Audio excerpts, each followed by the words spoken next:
Ayat niya agas tanan. Ayun nga ba? Well, as what said, what Serigan said, was exciting daw. Hindi na ngayon. Okay, let's proceed. A konting background. Prior to the issuance of ERC, mandating NGCP to take over the Unidos Catiplan 69 line, previously operated and maintained by Akelco. Ganito yung architecture ng linya natin. From Navas to Unidos, that is maintained by NGCP. But after Unidos, a portion of that is operated and maintained by our EU, that is Akelco. So, unfortunately, on September 30, 2025, there was a damaged underground cable, tinatawag yung XLPE, or cross-link voltage delay cable. Yan ang long na pangalan ng XLPE. Bakit mayroong XLPE dyan? Primarily because of the presence of Catiplan Airport. Kailangan natin maglagay ng underground because of the passage of the planes going to Catiplan Airport. So, kailangan ilalim siya. So, last September 13, nagkaroon ng damage sa isang passing. So, maintaining the, repairing the damage, XLPE could take time. So, NGCP and Akelco joint effort to check and confirm that there's really a damaged XLPE, and we brainstorm to restore Boracay kasi there's already a 48-hour outage sa Boracay. Hanggang na yung reklamo sa amin. But bear in mind, during that time, it is still operated and maintained by Akelco. So, what we did, sabi nga ng grupo, what we did is we provide a MacGyver solution. Sino kakilala dito kay MacGyver? Kilala din. Medyo may edad na nalala si Coach MacGyver. What we did, kasi we have no option but to install a bypass line bypassing this damaged conductor XLPE. What we did, first time ito siguro nangyari sa NGCP, we construct bypass structure on the beachfront. The challenge is that hindi namin pwedeng taasan. The structure that we're going to build, dapat angkop sa kaap na regulation. Dapat ganito lang kataas kasi baka matawan maangin ng mga airplane when it starts down. So, ang isa namang constraint, pag masyado mababa, tatabaan naman siya ng alon. So, salasay sa salamig kami. So, what we did, we conducted some observation and we construct the bypass and we energize on September 15, restoring power to Boracay. But we thought that's it. However, with the passage of Typhoon Wilma, we were at December 5 yata yun. And with the high level of high tide during the time, nagkaroon kami ng problema. Hindi naabot yung conductor na nilagay namin on the structure itself. However, ang black flash ng alon na mataas yung level at saka yung malakas na hangin, nagkaroon ng backflashing on the side of the wall. Ang backflash niya, yun ang tumatama sa conductor natin, creating a line to ground path, tripping the line. So, from December 6 up to 8, yun ang nangyari. At nagkaroon yan ng para pattern. So, 10 in the evening hanggang 2 in the morning.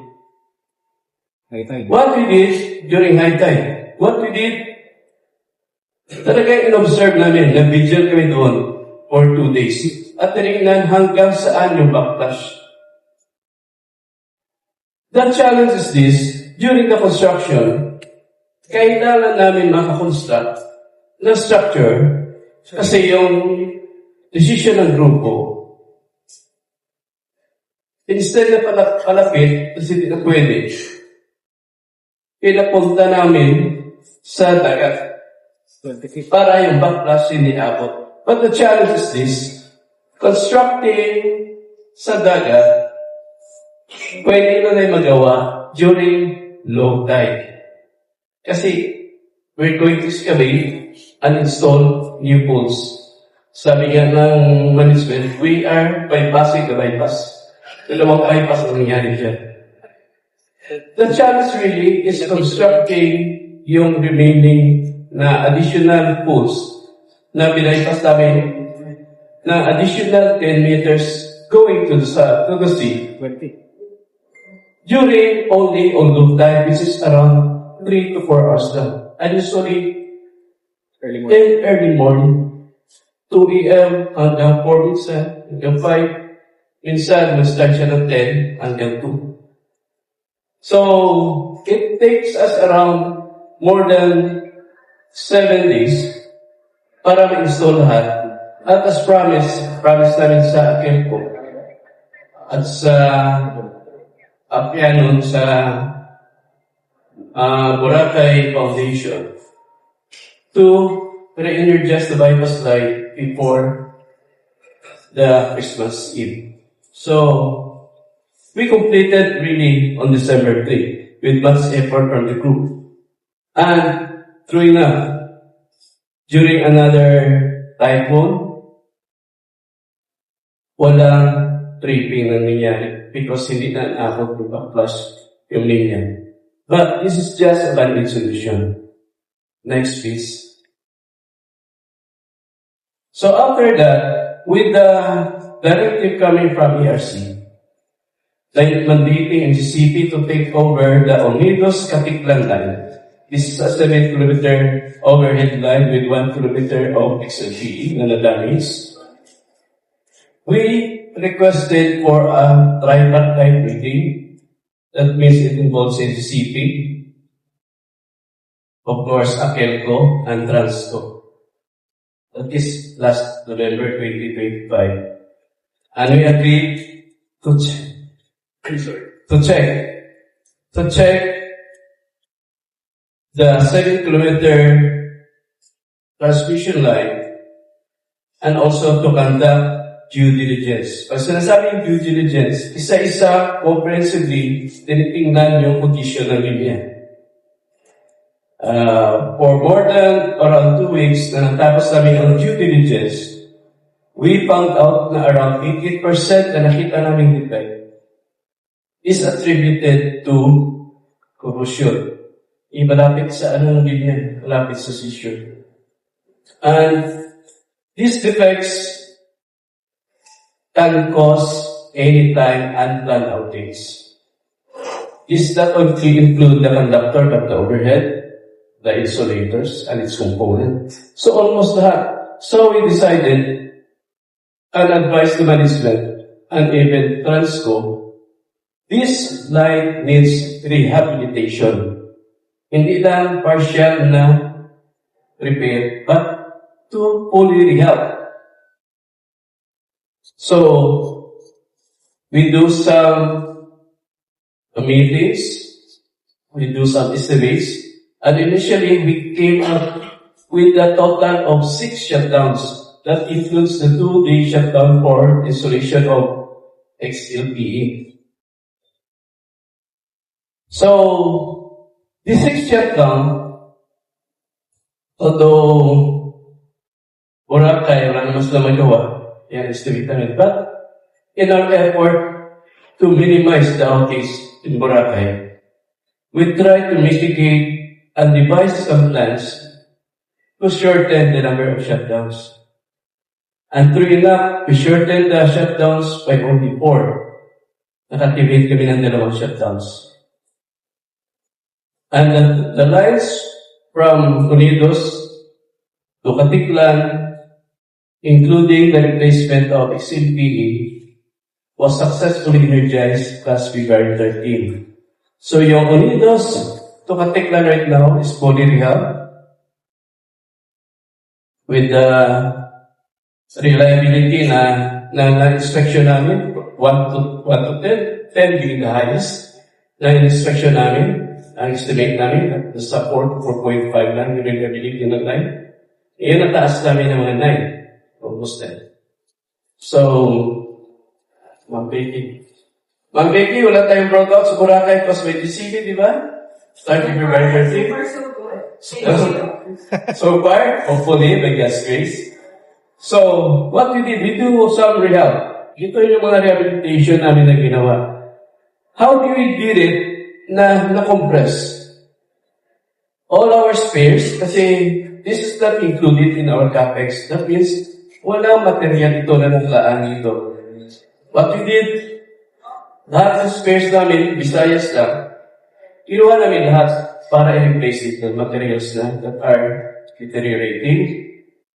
And we import linemen from whole Visayas and also from South Luzon. During the time, siguro nakita niyo, we have a total of 24 line gangs. Each line gang, 8 tao yan. We have a right of way, almost 20 sila, to negotiate with the lot owners doon sa Tamaan. We have heavy equipment operators and our drivers, around 300 personnel in GCP, working on this to expedite the completion of as promised. Now, before ASEAN Summit, we are going to energize the Unidos Katiklan line, including XLPE. And we did it on April 18, almost. February. No, not February. February 13. Sorry, February 13, almost a month ahead of the schedule. Before Valentine's. So, before Valentine's Day, yan ang Walang brown out. Pag ano namin kay Ma'am Becky, before Valentine's Day. So, what is the future of Boracay? Itong Nabas Katiklan na ito, 69 kV, is just a redundancy ng future ng Boracay. We have the 138 Nabas Katiklan Boracay 138 kV line na project ongoing. And it will be energized this year, Sir Michael, including the energization of our 2x100 MVA Boracay substation. Boracay sala muna 100 MVA. Anyway, Boracay has right now 27 to 30 megawatt na demand. But that demand is artificial, ang Becky. Because minsan paggabi, nag-ooperate yung mga big loads ng generator sila because of the voltage problem. But after this one, it will correct in our side. Ibig hindi kami at the voltage dito receiving ng mga substation is still within the standard. 6867 pa kami. But after the energization of this 2x100 MVA, that is the future of Boracay. It will be energized directly from Navas using the 138 kV line, which has higher reliability than 69 kV. And we have a redundancy from Navas to Katiklan and under 69. And Navas to Katiklan is only until Katiklan substation. But Boracay will be directly connected from Navas via 138 kV line. So, by the time on the NGCP side, we are looking at no power outage in Boracay. No deficiency in terms of capacity, transfer capacity, of NGCP. And also, we can maintain a reliable and stable voltage in Boracay through 138 PV line. So, the target registration is August this year.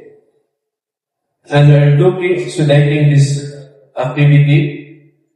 Baka ma-pair dito, Sir Michael. Hopefully. Then, with this, August 2026, another ASEAN summit here, that's around September, I think. We are on stable ground.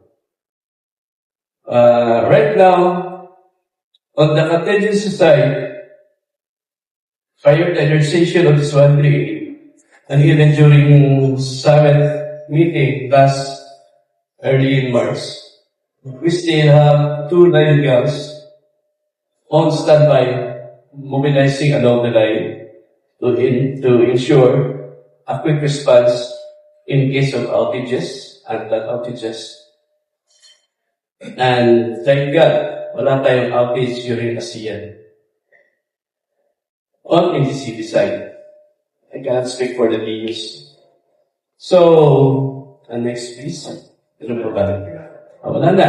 So, yun. Thank you pala sa support ng LGU. Thank you na support ng LGU. Ma'am Becky, thank you for your support. Kung hindi, labas. Sir, thank you. Kung hindi sa kanila, nahirapan kami pumasok sa mga private properties.